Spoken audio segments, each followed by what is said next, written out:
Le premier livre des Chroniques, chapitre 14. Hiram, roi de Tyr, envoya des messagers à David, et du bois de cèdre, et des tailleurs de pierre, et des charpentiers, pour lui bâtir une maison.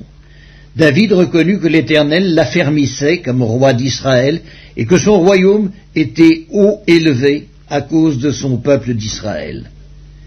David prit encore des femmes à Jérusalem, et il engendra encore des fils et des filles. Voici les noms de ceux qui lui naquirent à Jérusalem: Shammua, Shobab, Nathan, Salomon, Jibhar, Éliskua, Elphélet, Noga, Népheg, Japhia, Éliskama, Béliada et Éliphélet. Les Philistins apprirent que David avait été oint pour roi sur tout Israël, et ils montèrent tous à sa recherche. David, qui en fut informé, sortit au-devant d'eux. Les Philistins arrivèrent et se répandirent dans la vallée de Réphaïm. David consulta Dieu en disant: « Monterai-je contre les Philistins, et les livreras-tu entre mes mains ?» Et l'Éternel lui dit: « Monte, et je les livrerai entre tes mains. » Ils montèrent à Baal-Pératsim, où David les battit. Puis il dit: « Dieu a dispersé mes ennemis par ma main, comme des eaux qui s'écoulent. C'est pourquoi l'on a donné à ce lieu le nom de Baal-Pératsim. » Ils laissèrent là leurs dieux, qui furent brûlés au feu, d'après l'ordre de David. Les Philistins se répandirent de nouveau dans la vallée. David consulta encore Dieu, et Dieu lui dit: « Tu ne monteras pas après eux. Détourne-toi d'eux, et tu arriveras sur eux vis-à-vis des mûriers. Quand tu entendras un bruit de pas dans les cimes des mûriers, alors tu sortiras pour combattre, car c'est Dieu qui marche devant toi pour battre l'armée des Philistins. » David fit ce que Dieu lui avait ordonné, et l'armée des Philistins fut battue depuis Gabaon jusqu'à Gézer. La renommée de David se répandit dans tous les pays, et l'Éternel le rendit redoutable à toutes les nations. Le premier livre des Chroniques, chapitre 15. David se bâtit des maisons dans la cité de David. Il prépara une place à l'arche de Dieu et dressa pour elle une tente. Alors David dit: « L'arche de Dieu ne doit être portée que par des Lévites, car l'Éternel les a choisis pour porter l'arche de Dieu et pour en faire le service à toujours. » Et David assembla tout Israël à Jérusalem pour faire monter l'arche de l'Éternel à la place qu'il lui avait préparée. David assembla les fils d'Aaron et les Lévites. Des fils de Kéhat, Uriel, le chef, et ses frères, 120. Des fils de Merari, Azaja, le chef, et ses frères, 220. Des fils de Gerscom, Joël, le chef, et ses frères, 130. Des fils d'Élitsaphan, Shemaéja, le chef, et ses frères, 200. Des fils d'Hébron, Éliel, le chef, et ses frères, 80. Des fils d'Uziel, Aminadab, le chef, et ses frères, 112. David appela les sacrificateurs Tsadok et Abiatar, et les Lévites Uriel, Azaja, Joël, Shemaéja, Éliel et Aminadab. Il leur dit: « Vous êtes les chefs de famille des Lévites. Sanctifiez-vous, vous et vos frères, et faites monter à la place que je lui ai préparée l'arche de l'Éternel, du Dieu d'Israël. Parce que vous n'y étiez pas la première fois, l'Éternel notre Dieu nous a frappés, car nous ne l'avons pas cherché selon la loi. » Les sacrificateurs et les Lévites se sanctifièrent pour faire monter l'arche de l'Éternel, du Dieu d'Israël. Les fils des Lévites portèrent l'arche de Dieu sur leurs épaules avec des barres, comme Moïse l'avait ordonné, d'après la parole de l'Éternel. Et David dit au chef des Lévites de disposer leurs frères, les chantres, avec des instruments de musique, des luttes, des harpes et des cymbales, qu'ils devaient faire retentir de sons éclatants en signe de réjouissance. Les Lévites disposèrent Héman, fils de Joël, parmi ses frères Asaph, fils de Bérekia, Et parmi les fils de Merari, leurs frères, Étan, fils de Cuskaja, puis avec eux leurs frères du second ordre, Zacharie, Ben, Jahaziel, Shemiramoth, Jéhiel, Unni, Eliab, Benaja, Maaséja, Matithia, Eliphélé, et Mikneja, et Obed-Édom, et Jéhiel, les portiers. Les chantres, Éman, Asaph et Étan, avaient des cymbales d'airain pour les faire retentir. Zacharie, Aziel, Shemiramoth, Jéhiel, Unni, Eliab, Maaséja et Benaja avaient des luttes sur Alamoth. Et Matithia, Eliphélé, Mikneja, Obed-Édom, Jéhiel et Azazia avaient des harpes à 8 cordes pour conduire le chant. Kenania, chef de musique parmi les Lévites, dirigeait la musique car il était habile. Bérekia et Elkana étaient portiers de l'arche. Shébania, Josaphat, Nethanéel, Amasaï, Zacharie, Benaja et Eliezer, les sacrificateurs, sonnaient des trompettes devant l'arche de Dieu. Obed-Édom et Jékija étaient portiers de l'arche. David, les anciens d'Israël et les chefs de milliers se mirent en route pour faire monter l'arche de l'alliance de l'Éternel depuis la maison d'Obed-Édom au milieu des réjouissances. Ce fut avec l'assistance de Dieu que les Lévites portèrent l'arche de l'alliance de l'Éternel. Et l'on sacrifia 7 taureaux et 7 béliers. David était revêtu d'un manteau de byssus. Il en était de même de tous les Lévites qui portaient l'arche, des chantres et de Kenania, chef de musique parmi les chantres. Et David avait sur lui un éphod de lin. Tout Israël fit monter l'arche de l'alliance de l'Éternel avec des cris de joie au son des clairons, des trompettes et des cymbales, et en faisant retentir les luttes et les harpes. Comme l'arche de l'alliance de l'Éternel entrait dans la cité de David, Michal, fille de Saül, regardait par la fenêtre, et voyant le roi David sauter et danser, elle le méprisa dans son cœur. Le premier livre des Chroniques, chapitre 16. Après qu'on eut amené l'arche de Dieu, on la plaça au milieu de la tente que David avait dressée pour elle, et l'on offrit devant Dieu des holocaustes et des sacrifices d'action de grâce. Quand David eut achevé d'offrir les holocaustes et les sacrifices d'action de grâce, il bénit le peuple au nom de l'Éternel. Puis il distribua à tous ceux d'Israël, hommes et femmes, à chacun un pain, une portion de viande et un gâteau de raisin. Il remit à des Lévites la charge de faire le service devant l'arche de l'Éternel, d'invoquer, de louer et de célébrer l'Éternel, le Dieu d'Israël. C'étaient Asaph, le chef, Zacharie, le second après lui, Jéhiel, Shemiramoth, Jéhiel, Matithia, Eliab, Benaja, Obed-Édom et Jéhiel. Ils avaient des instruments de musique, des luttes et des harpes. Et Asaph faisait retentir les cymbales. Les sacrificateurs Benaja et Jachaziel sonnaient continuellement des trompettes devant l'arche de l'alliance de Dieu. Ce fut en ce jour que David chargea la première fois Asaph et ses frères de célébrer les louanges de l'Éternel.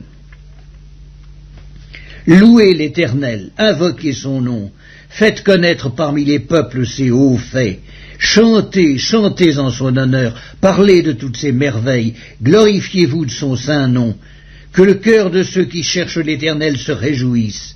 Ayez recours à l'Éternel et à son appui, cherchez continuellement sa face. Souvenez-vous des prodiges qu'il a faits, de ses miracles et des jugements de sa bouche, race d'Israël, son serviteur, enfant de Jacob, ses élus. L'Éternel est notre Dieu, ses jugements s'exercent sur toute la terre. Rappelez-vous à toujours son alliance, ses promesses pour 1000 générations, l'alliance qu'il a traitée avec Abraham et le serment qu'il a fait à Isaac. Il l'a érigé pour Jacob en loi, pour Israël en alliance éternelle, disant « Je te donnerai le pays de Canaan comme l'héritage qui vous est échu. » Ils étaient alors peu nombreux, très peu nombreux et étrangers dans le pays, et ils allaient d'une nation à l'autre et d'un royaume vers un autre peuple. Mais il ne permit à personne de les opprimer, et il châtia des rois à cause d'eux. Ne touchez pas à mes oints, et ne faites pas mal à mes prophètes. Annoncez de jour en jour son salut, racontez parmi les nations sa gloire, parmi tous les peuples ses merveilles, car l'Éternel est grand et très digne de louange. Il est redoutable par-dessus tous les dieux, car tous les dieux des peuples sont des idoles, et l'Éternel a fait les cieux. La majesté et la splendeur sont devant sa face, la force et la joie sont dans sa demeure. Famille des peuples, rendez à l'Éternel gloire et honneur. Rendez à l'Éternel gloire pour son nom. Apportez des offrandes et venez en sa présence.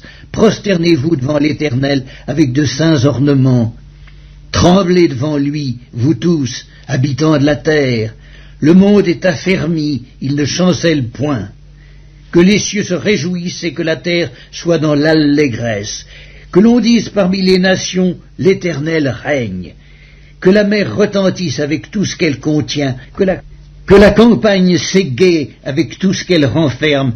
Que les arbres des forêts poussent des cris de joie devant l'Éternel, car il vient pour juger la terre. Louez l'Éternel, car il est bon, car sa miséricorde dure à toujours. Dites, sauve-nous, Dieu de notre salut, rassemble-nous et retire-nous du milieu des nations, afin que nous célébrions ton saint nom et que nous mettions notre gloire à te louer. Béni soit l'Éternel, le Dieu d'Israël, d'éternité en éternité, et que tout le peuple dise Amen. Louez l'Éternel. David laissa là, devant l'arche de l'alliance de l'Éternel, Asaph et ses frères, afin qu'ils fussent continuellement de service devant l'arche, remplissant leurs tâches jour par jour. Il laissa Obed-Édom et Osa avec leurs frères, au nombre de 68, Obed-Édom, fils de Jéduthun, et Osa comme portier. Il établit le sacrificateur Tsadok et les sacrificateurs ses frères devant le tabernacle de l'Éternel, sur le haut lieu qui est à Gabaon, pour qu'ils offrissent continuellement à l'Éternel des holocaustes, matin et soir, sur l'autel des holocaustes, et qu'ils accomplissent tout ce qui est écrit dans la loi de l'Éternel, imposée par l'Éternel à Israël. Auprès d'eux étaient Héman et Jéduthun, et les autres qui avaient été choisis et désignés par leur nom pour louer l'Éternel, car sa miséricorde dure à toujours. Auprès d'eux étaient Héman et Jéduthun avec des trompettes et des cymbales pour ceux qui les faisaient retentir, et avec des instruments pour les cantiques en l'honneur de Dieu. Les fils de Jéduthun étaient portiers. Tout le peuple s'en alla chacun dans sa maison, et David s'en retourna pour bénir sa maison. Le premier livre des Chroniques, chapitre 17. Lorsque David fut établi dans sa maison, il dit à Nathan le prophète, « Voici, j'habite dans une maison de cèdre, et l'arche de l'alliance de l'Éternel est sous une tente. » Nathan répondit à David, « Fais tout ce que tu as dans le cœur, car Dieu est avec toi. » La nuit suivante, la parole de Dieu fut adressée à Nathan, « Va dire à mon serviteur David, ainsi parle l'Éternel. Ce ne sera pas toi qui me bâtiras une maison pour que j'en fasse ma demeure, car je n'ai point habité dans une maison depuis le jour où j'ai fait monter Israël jusqu'à ce jour. Mais j'ai été de tente en tente et de demeure en demeure. Partout où j'ai marché avec tout Israël, ai-je dit un mot à quelqu'un des juges d'Israël à qui j'avais ordonné de paître mon peuple? Ai-je dit, pourquoi ne me bâtissez-vous pas une maison de cèdre? Maintenant tu diras à mon serviteur David, ainsi parle l'Éternel des armées, je t'ai pris au pâturage derrière les brebis pour que tu fusses chef de mon peuple d'Israël. J'ai été avec toi partout où tu as marché. J'ai exterminé tous tes ennemis devant toi, et j'ai rendu ton nom semblable au nom des grands qui sont sur la terre. J'ai donné une demeure à mon peuple d'Israël, et je l'ai planté pour qu'il soit fixé et ne soit plus agité, pour que les méchants ne le détruisent plus comme auparavant et comme à l'époque où j'avais établi des juges sur mon peuple d'Israël. J'ai humilié tous tes ennemis, et je t'annonce que l'Éternel te bâtira une maison. Quand tes jours seront accomplis, et que tu iras auprès de tes pères, j'élèverai ta postérité après toi, l'un de tes fils, et j'affermirai son règne. Ce sera lui qui me bâtira une maison, et j'affermirai pour toujours son trône. Je serai pour lui un père, et il sera pour moi un fils, et je ne lui retirerai point ma grâce, comme je l'ai retiré à celui qui t'a précédé.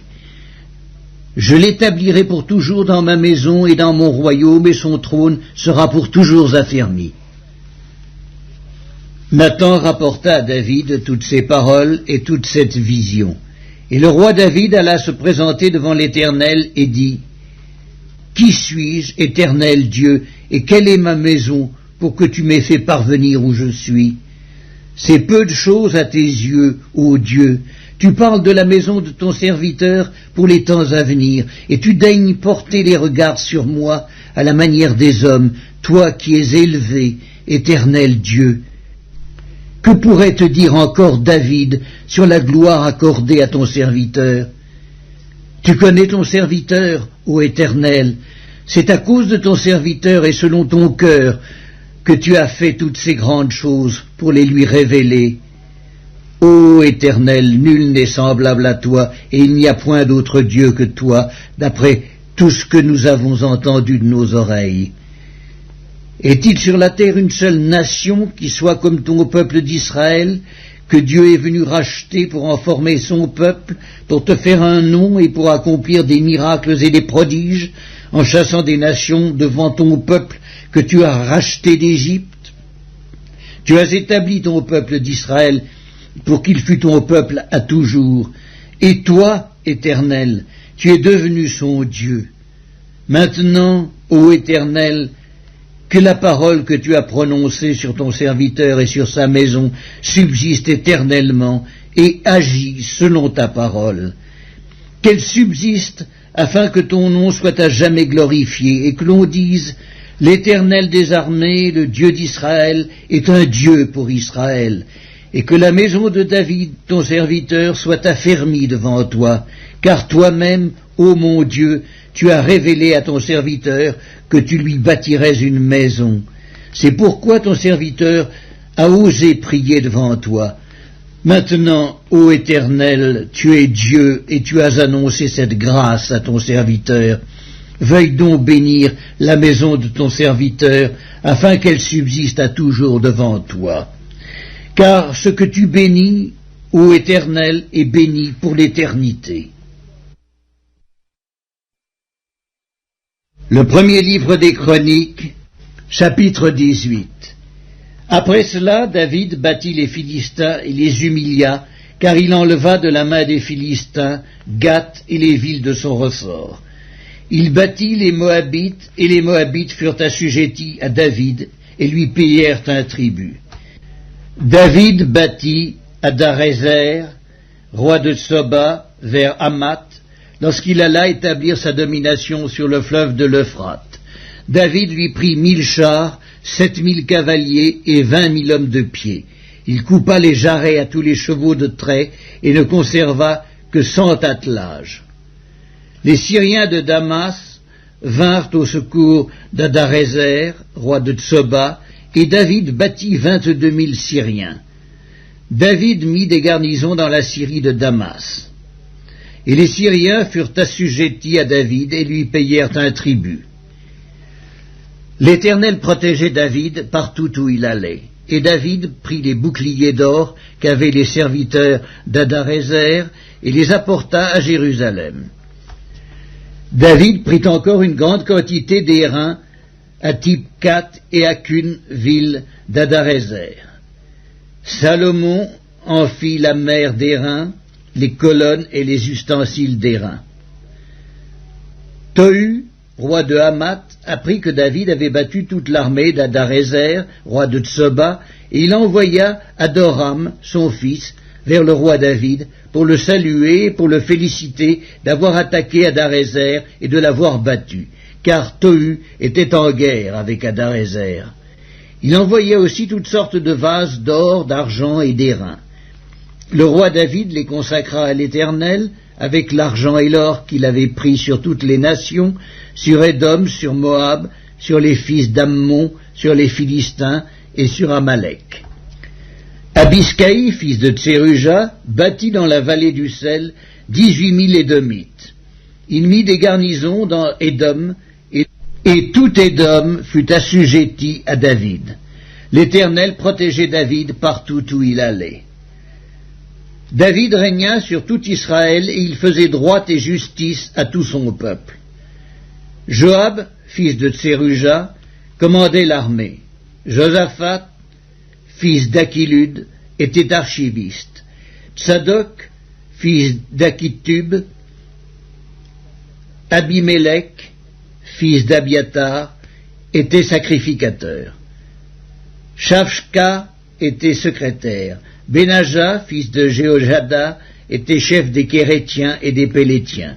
Et les fils de David étaient les premiers auprès du roi. Le premier livre des Chroniques, chapitre 19.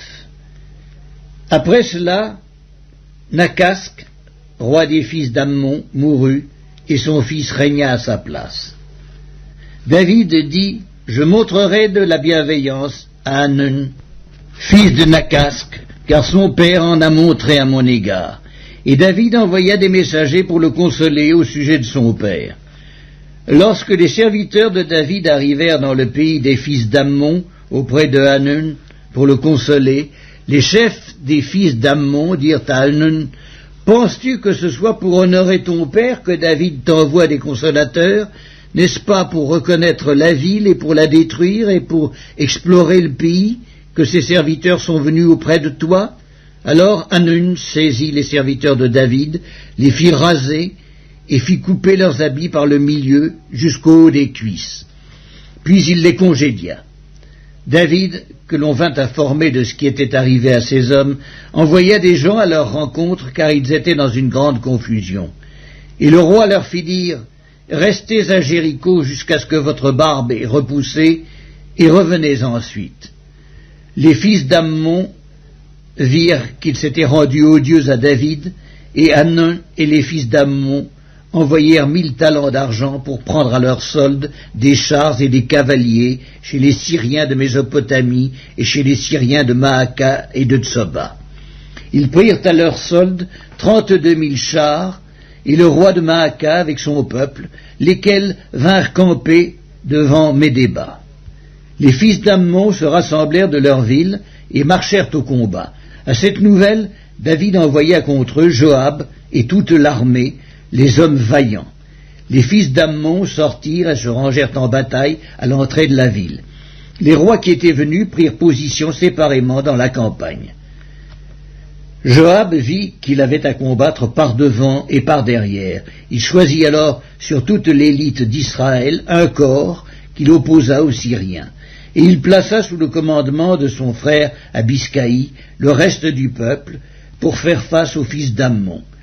Il dit, « Si les Syriens sont plus forts que moi, tu viendras à mon secours, et si les fils d'Ammon sont plus forts que toi, j'irai à ton secours. Sois ferme et montrons du courage pour notre peuple et pour les villes de notre Dieu, et que l'Éternel fasse ce qui lui semblera bon. » Joab, avec son peuple, s'avança pour attaquer les Syriens, et ils s'enfuirent devant lui.